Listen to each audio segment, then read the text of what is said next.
I never thought a quiet summer evening in rural Kentucky could change the course of my entire life. Back then, I was just an ordinary person living in a small farmhouse on the outskirts of Hopkinsville. We didn't have much, but what we had was enough: a roof over our heads, a patch of land, and the comfort of knowing our neighbors were miles away. Life was simple, predictable, or so I believed until the night I first saw them. It began with a sound, a sharp, high-pitched noise, unlike anything I had ever heard. It wasn't the cry of an animal, nor the whistle of the wind. It was metallic, almost mechanical. I remember stepping onto the porch, the boards creaking under my bare feet, and scanning the horizon. The summer air was heavy with humidity, and the sun had just slipped below the tree line, leaving behind streaks of purple and orange across the sky. But there, in the fading light, something glimmered. At first, I thought it was a shooting star.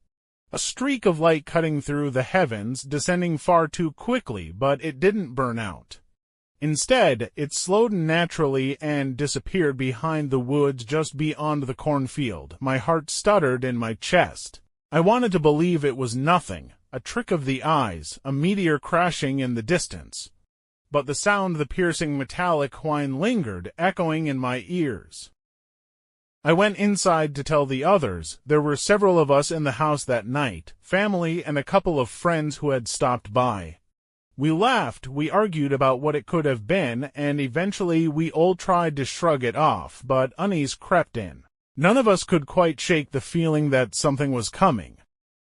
Not long after, the dogs began to bark, viciously. They weren't just barking at shadows or raccoons, they were growling, whimpering, pulling at their chains as if desperate to break free. Animals know. They always know. I felt my stomach tighten as I stepped back out into the night.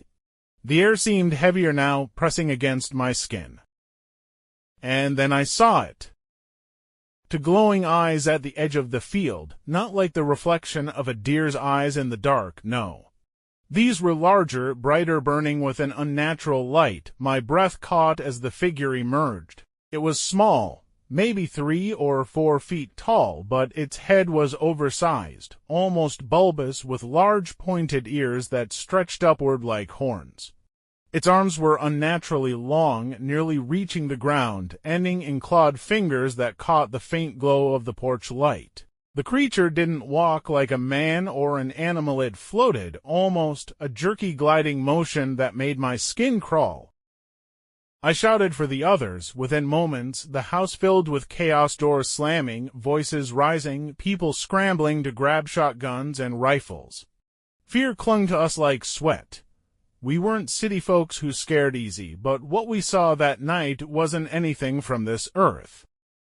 The creature moved closer, circling as if testing us, and then another appeared, and another. Soon there were several of them, their glowing eyes darting in the darkness, their strange bodies shifting in and out of the shadows.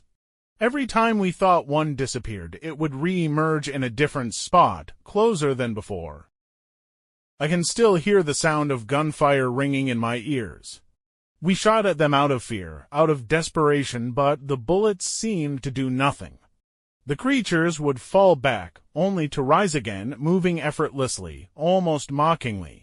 At one point, one of them climbed onto the roof, its clawed hands scraping against the shingles. Another peered into the window, its glowing eyes locking onto mine. That stare, it felt like it pierced straight through me. I can't describe the terror of being studied by something so alien, so unknowable. It wasn't just looking at me, it was dissecting me with its gaze, as if peeling away the layers of who I was, searching for something beneath. The night stretched on like an eternity. We barricaded ourselves inside, lights flickering, weapons clutched tightly in trembling hands. Every sound outside, the scratching on the walls, the thump of footsteps on the roof, the guttural screeches, drove us further into panic. I remember whispering to myself, over and over, "This isn't real. This can't be real." But the pounding of my heart and the screams of my family reminded me it was. That was only the beginning. Hours seemed to drag on as the creatures circled our home, time lost all meaning. The clock on the wall ticked forward, but every second felt like an eternity. We huddled together, whispering in frantic voices, trying to make sense of what we were experiencing. My knuckles were white from gripping the shotgun, though in my heart I already knew it was useless. Every time one of the creatures came close, someone fired. The explosions of gunpowder filled the air, ears ringing, smoke clouding the dim light of the lamps inside. But the goblins, if that's what they were, reacted in ways that defied explanation.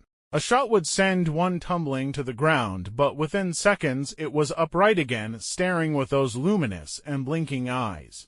No blood, no signs of injury, just resilience or something far more unsettling. At one point, I gathered my courage and pushed open the back door to get a better look. The night air was thick and smelled faintly of sulfur, as though something had scorched the earth nearby. The dogs had gone silent, cowering in their pens, refusing to make a sound. And then there it was again.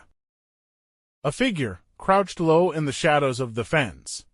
Its long arms dangled, fingers curling and twitching like it was testing the air. I aimed, pulled the trigger, the blast echoed across the fields, and I swore I hit it. The figure fell back, but instead of collapsing, it simply drifted back into the darkness, as though carried by an invisible current, my breath caught in my throat. When I turned to retreat into the house, another one was already there, perched on the roof's edge above me. It leaned forward, arms dangling, its head tilting from side to side like a curious child observing an insect. That eerie fascination was worse than hostility. It wasn't just hunting us, it was studying us. I rushed back inside, slamming the door shut, my voice breaking as I shouted for everyone to stay away from the windows. But no matter how hard we tried, curiosity pulled our eyes to the glass, and there they were. Dozens of glowing orbs moving in the tree line, shifting closer, then fading back like waves on a black ocean. One of the younger children started crying, muffling their sobs against their mother's chest. The sound seemed to agitate the creatures. They began tapping on the walls, scratching with those clawed fingers, a slow, deliberate rhythm that echoed through the house. Tap, tap, tap. It wasn't random, it was coordinated. Fear turned to exhaustion as the hours crawled by. By now, it must have been after midnight. We were all drained, nerves frayed to the breaking point.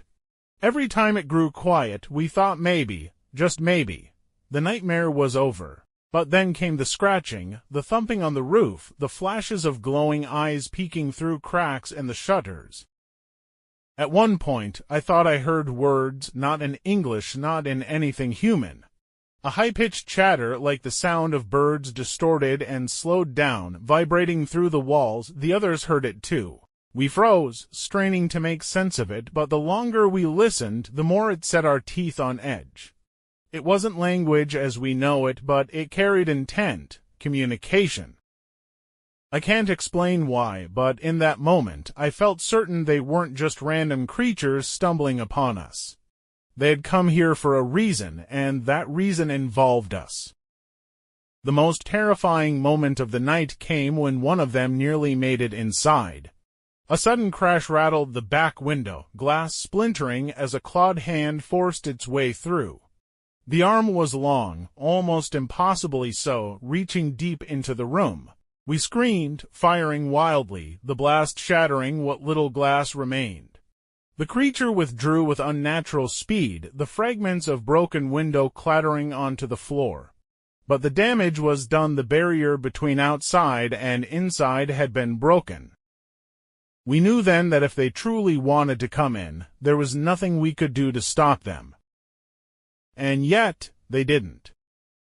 They taunted us, terrorized us, but they never fully crossed the threshold. Why, to this day, I still don't know. By the time the first light of dawn touched the horizon, the noises had stopped. The scratching faded, the glowing eyes disappeared into the woods. For the first time in hours, silence fell. A heavy, suffocating silence that pressed against us harder than the chaos ever had. We sat there, huddled together, too afraid to move, waiting for some sign it was really over. But deep down, I knew it wasn't. When the sun finally rose, it didn't feel like morning. The light didn't bring peace, it only revealed the wreckage of the night. Broken glass littered the floor, doors hung crooked on their hinges, and bullet casings gleamed across the wooden planks. We were still alive, but it felt like survival had been granted, not earned. The first thing I noticed when I dared to step outside was the smell. A faint, metallic tang hung in the air like burnt ozone. The grass near the fence had been pressed flat, bent in wide circular patterns as though something impossibly heavy had landed there and lifted away again. No footprints, no blood, just scorched earth and those strange, flattened impressions. The dogs, still hiding in their pens, refused to come out even in daylight. Their ears were back, their eyes wide with the kind of fear animals never forget. That unsettled me more than anything. Animals know. They sense what we don't. Neighbors came by later that morning, drawn by the gunfire they'd heard through the night. We told them what happened, how the creatures had surrounded us, how we'd fought them off, how they'd vanished with the dawn. But the more we spoke, the less believable it sounded. The story, true as it was, unraveled under the weight of daylight skepticism. "Little green men," someone muttered, half amused, half wary. "Maybe you folks just saw owls, or shadows, or too much moonshine." But I knew what I'd seen. We all did. The fear in our voices, the trembling in our hands, those things weren't born of shadows or drink. They were born of something real, something that had come down into our quiet lives and left a mark that would never fade. Later that day, men in uniforms came. Officials, investigators, maybe even military, though they never gave names. They walked to the property with notepads and cameras, measured the flattened grass, collected fragments of metal that we hadn't noticed. They asked us to retell the story again and again, watching our faces more closely than our words. But they didn't laugh. They didn't call us liars. And that, in a strange way, was more frightening. Because if men like that weren't dismissing us, it meant they knew or at least suspected that something extraordinary had happened. By evening, when the sun dipped low again, dread crept back into my chest. What if they returned? What if nightfall brought the glowing eyes back to our windows, the scratching claws back to our walls? We lit lanterns and kept our weapons close, every sound in the darkness magnified until it felt unbearable. But the goblins never came back, not that night, not the next, not ever. Still, the experience never left us, even now, when the wind rustles the trees at night or when an owl calls from the woods, I feel my body tense. I see those glowing eyes in my memory, and blinking, curious, and full of intent. I remember the sound of claws dragging along the walls, the shrill chatter of voices that didn't belong to this earth. And most of all, I remember the feeling, the absolute certainty that we were not alone. Maybe they were creatures from deep within the earth. Maybe they were visitors from the stars. Or maybe they were something else entirely, something our minds can't even begin to categorize. Whatever they were, they came to us that night in Hopkinsville, and for a few long, endless hours, our world was theirs. And when they left, they took more than just our peace, they took our certainty. The certainty that what we see around us is all there is. The certainty that home is a safe place. That certainty never came back. Even now, decades later, I still ask myself the same question. If they could come once, why wouldn't they come again?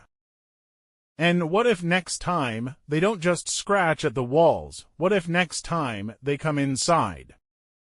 If this story sent chills down your spine, do me a favor, leave a like, hit that subscribe button, and drop a comment below. Tell me, do you believe the Hopkinsville goblins were real? Or was it something else entirely? I'd love to hear your thoughts. If you're brave enough to share them,